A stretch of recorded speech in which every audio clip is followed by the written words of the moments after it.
നിങ്ങൾ സിക്കാഡ 3301 എന്ന് കേട്ടിട്ടുണ്ടോ? 2012 ഇന്റർനെറ്റിൽ വളരെ മിസ്റ്റീരിയസ് ആയിട്ടുള്ള ഒരു മെസ്സേജ് പ്രത്യക്ഷപ്പെട്ടു. ഞങ്ങൾ വളരെ ഇന്റലിജന്റ് ആയിട്ടുള്ള വ്യക്തികളെ തേടുന്നു എന്നായിരുന്നു ആ മെസ്സേജിന്റെ ഉള്ളടക്കം.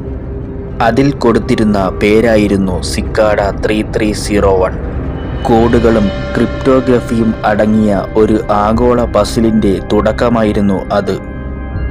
പല സ്ഥലങ്ങളിലുള്ള QR കോഡുകൾ കണ്ടെത്തുക, പലതരം കോഡുകൾ കാൽക്കുലേറ്റ് ചെയ്ത് പല മിസ്റ്റീരിയസ് ലൊക്കേഷനുകളിൽ എത്തുക, അങ്ങനെ പലതരം പസിലുകൾ. ഇതിനായി പോളണ്ട് മുതൽ സൗത്ത് കൊറിയ വരെ യാത്ര ചെയ്തവരും ഉണ്ട്.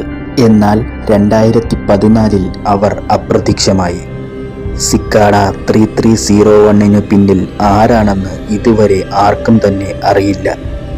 ചിലർ പറയുന്നത് അമേരിക്കയുടെയോ ബ്രിട്ടന്റെയോ സീക്രട്ട് ഏജൻസികളിലേക്ക് ഇന്റലിജന്റ് ആയിട്ടുള്ള ആളുകളെ റിക്രൂട്ട് ചെയ്യുവാനായി നടത്തിയ ടെസ്റ്റ് ആയിരിക്കാം എന്നാണ്.